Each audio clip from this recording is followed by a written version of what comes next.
चाहता हूं हमारे वरिष्ठ साथी प्रशांत टंडन जी जुड़ गए हैं हमारे साथ। प्रशांत जी, आपका स्वागत करता हूं और सीधे राहुल लाल जी आपके पास। कैसे देखा जाए, बहुत महत्वपूर्ण है ये 358 सीटें और इन सीटों से यात्रा गुजर रही है जिसमें 75% सीट्स या उससे ज्यादा बीजेपी और उसके सहयोगियों के पास है। राजीव जी, देखिए, जो भारत न्याय यात्रा है, यानी 14 जनवरी से जो यात्रा शुरू हो रही है, तो मैं पहले तो जो भारत जोड़ो यात्रा जो कि 7 सितंबर 2022 से शुरू हुई थी और उसको आपने जिस तल्लीनता के साथ कवर किया था, बार बार ग्राउंड में आप भी और शकील साहब दोनों के दोनों दिख रहे थे, और अब अभी भारत न्याय यात्रा में भी सीधे सीधे इम्फाल से जुड़ रहे हैं, तो ये बड़ी अच्छी चीज है कि विपक्ष के तमाम प्रयासों को काफी गंभीरता के साथ दिखाने का डीवी लाइव का जो प्रयास है वो अत्यंत सराहनीय प्रयास है राजीव जी। और विपक्ष का, राहुल गांधी का जो प्रयास है ये, क्योंकि देखिए, जब आप कहते हैं कि हम न्याय करना है, न्याय करते समय देखिए, मैं मानता हूं कि पिछला पूरा 10 वर्ष काफी भारत में अन्याय के साथ बीता, और उसमें एक होता है कि अन्याय के प्रतीक के रूप में देखिए मणिपुर का मामला रहा। प्रधानमंत्री के ऊपर 2 बड़े आरोप लगते रहे कि वो मणिपुर का नाम नहीं लेते हैं और वो महंगाई का नाम नहीं लेते हैं। ना तो उन्होंने मणिपुर को लेकर बोला, ना महंगाई को लेकर बोला। और इस पूरे भारत एक न्याय यात्रा के दरमियान में ये दोनों मामले उठते रहेंगे, क्योंकि खुद जो मणिपुर के मुख्यमंत्री थे उन्होंने एक बड़े टीवी चैनल के दरमियान में बोला था कि जो वीडियो वायरल हुआ है वो तो एक वीडियो है, वो इस प्रकार के सैकड़ों वीडियो हैं, लेकिन अभी तक उसको लेकर फिर कोई जानकारियां प्रकाश में नहीं आई कि सरकार और प्रशासन किस रूप में काम कर रहा है। हम लोग अगर पृष्ठभूमि में जिसकी पूरी चर्चा कर चुके हैं कि सुप्रीम कोर्ट की कठोर टिप्पणियां हो, तमाम तरह की चीजें हो, उन सब मामलों को हम लोग देख चुके हैं।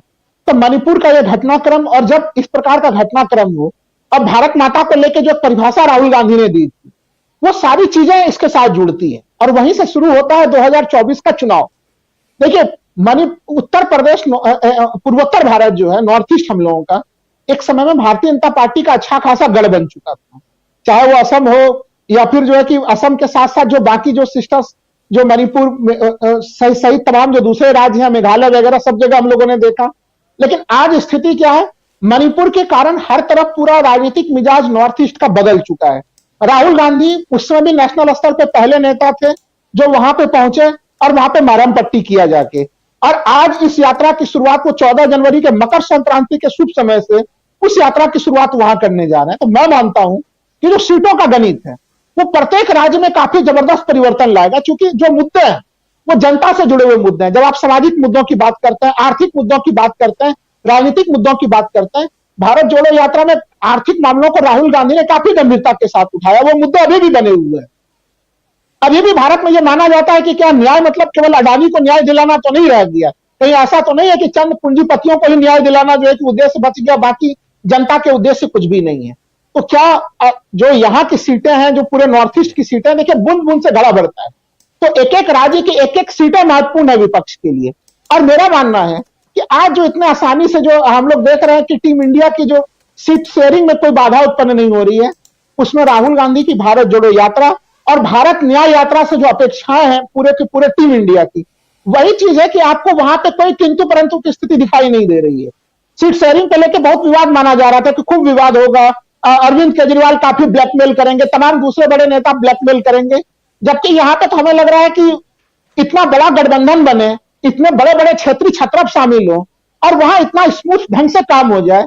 ये चीजें दिखाती है कि सब लोग बिल्कुल चट्टान के तौर पर एकजुट हैं, और भारत न्याय यात्रा में वो साबित भी होगा। कल से देखिए, आपने बताया भी कि संजय राउत पहुंच चुके हैं, यानी कल जब इस यात्रा का उद्घाटन होगा तो विपक्ष के कई सारे बड़े चेहरे दिखेंगे, और जब यात्रा आगे अलग अलग स्टेज में आगे आगे जाएगा वो चीजें बदलते हुए दिखेंगी। अब आप सोच के देखिए, पश्चिम बंगाल में जा रही है ये यात्रा, वहां पे जब ममता बनर्जी शामिल होंगी, झारखंड सरीखे राज्य में जा रहा है जहां पे कि 14 ही लोकसभा की सीटें हैं, लेकिन 8 दिनों का जो समय दिया जा रहा है, एक लंबा समय दिया जा रहा है। आप वहां पे भी कांग्रेस और विपक्ष की उम्मीदें काफी ज्यादा है। यही कारण तो है कि हेमंत सोरेन को जो है कि समन पे समन ही लगातार भेजे जा रहे हैं। आखिर क्या व्याकुलता है कि आप उनको बिल्कुल इतना परेशान करके रखे और उनको चाह रहे हैं कि किसी भी रूप में हेमंत सोरेन जो है कि छोड़े टीम इंडिया को और वो एनडीए में आ जाए। तो वो प्रयास सही है कि टीम इंडिया काफी मजबूत है, वहां पे अगर जमीन पर आप देखेंगे स्थितियां काफी मजबूत नजर आ रही हैं। असम में जो इन्होंने हेमंता बिस्व शर्मा इतने बड़बोले किस्म के नेता हो गए ना, वो संविधान की धज्जियां हर हमेशा उनके हर बयान में जो है कि संविधान की धज्जियां उड़ते हुए दिखती हैं। हमारी देश की प्रकृति ऐसी नहीं रही कि ऐसे नेताओं को लोग बहुत ज्यादा लंबे समय तक बर्दाश्त करें। वो अल्पकालिक समय में आप राजनीतिक लाभ ले सकते हैं, लेकिन लॉन्ग टर्म में आपको नुकसान होगा और राहुल गांधी की न्याय यात्रा उसके नुकसान के भी नींव रख देगी। मेरा मानना है कि चाहे जहां जहां से भी ये यात्रा प्रवेश करेगी, वहां पे देखिए अभी टीम इंडिया के लिए खोने के लिए कुछ भी नहीं है, क्योंकि उनकी सीटें ही नहीं है लगभग लगभग 2019 में। पाने के लिए पूरा का पूरा समुद्र पड़ा हुआ है और ये आंकड़े बहुत भारी मात्रा में बदलेंगे। तभी मैंने बताया था कि जब भारत न्याय यात्रा की अचानक से घोषणा कर दी गई थी, तो जितनी खुशियां जो है कि विपक्षी खेमे में थी, उतनी खुशियां जो भारतीय जनता पार्टी का जो 5 स्टार होटल वाला जो बीजेपी हेड ऑफिस है, वहां पर भी खुशियां थी। वहां पर भी लोगों को लग रहा था कि अगर 60, 70, 80 सीटें भी अगर कम हो गई बीजेपी की वर्तमान में, तो दोनों गुजराती बंधुओं की निपटाई कर देने में हम लोगों को बड़ी सुविधा हो जाएगी। तो एक ऐसी यात्रा है जिससे हर कोई आशा लगा के रखा हुआ है। बीजेपी के लोगों को भी लग रहा है कि हम लोगों को भी न्याय राहुल गांधी के न्याय यात्रा से ही मिल सकती है और देश के 140 करोड़ जनता की भी उम्मीदें इसी जगह पे खड़ी हैं। इस समय आप देखिए, आदि चंपत राय का एक बयान वायरल हो रहा है राजीव जी, उसमें वो अयोध्या के मंदिर में कह रहे हैं कि हमने 7-7 करोड़ के दरवाजे लगा दिए, पता नहीं कहीं चोर आके दरवाजा ना उठा के ले जाए, कहीं पुजारी की गला काट के ना ले जाए। आप बताइए, उत्तर प्रदेश की डबल इंजन सरकार किस मामले पे आई थी राजीव जी? उत्तर प्रदेश की डबल इंजन की सरकार लॉ एंड ऑर्डर के लिए आई थी, बुलडोजर के कारण लाई गई थी वो पूरा मामला। और उसमें चंपत राय खुद कह रहे हैं कि राम मंदिर ही सुरक्षित नहीं है, ना राम मंदिर में पुजारी सुरक्षित होंगे। तो अब ये तो कोई विपक्ष का आरोप तो है नहीं, चंपत राय की खुद ही बड़बोलेपन में ये बयान दे रहे हैं, पूरी दुनिया देख रही है अभी। ये तमाम मामले उठेंगे, यकीन मानिए। जैसे जैसे समय का कालचक्र मैं देख रहा हूं कि आगे बढ़ता चला जा रहा है, भारतीय जनता पार्टी के लिए नैरेटिव और मुद्दा अपने हिसाब से सेट करना बहुत मुश्किल हो रहा है। मुझे मतलब वो धीरे धीरे उनके हाथ से जो है कि वो रेत की तरफ फिसलता चला जा रहा है। इसलिए सीटों के मामले के ऊपर जो आपका सवाल था, वो 2019 का चुनाव एक एक्स्ट्रा ऑर्डिनरी किस्म का चुनाव था। अभी तो ये राष्ट्रवाद का मामला, भारतीय जनता पार्टी का राष्ट्रवाद का मामला उठाती है। हम लोग देख रहे हैं कि वो सीमा की सुरक्षा करने में सफल नहीं है। वो सेना को जो है कि पिछले 10 सालों में हम लोगों ने देखा कि 1 रैंक 1 पेंशन के नाम में दिल्ली में जंतर मंतर पे सेना के लोगों के ऊपर लाठीचार्ज हुआ है। यहाँ पे उस सेना में आपने अग्निवीर की व्यवस्था लेके आ गए, तो आपका राष्ट्रवाद भी फर्जी था। आप महंगाई जैसे मूलभूत मामलों का आप सामना नहीं कर पाए।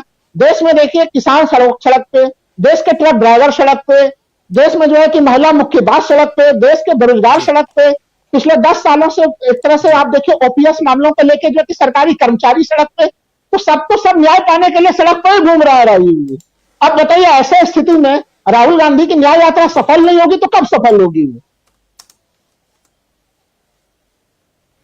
बिल्कुल आप सही कह रहे हैं, बिल्कुल सही कह रहे हैं कि राहुल गांधी की न्याय यात्रा सफल नहीं होगी तो कब सफल, अब नहीं होगी तो कब सफल होगी। और सबसे बड़ी बात यही कि इस न्याय यात्रा से आखिर क्या कुछ गेन करने जा रही है कांग्रेस पार्टी, क्या कुछ गेन करने जा रहा है विपक्षी गठबंधन, और कैसे फंसा रहा है विपक्षी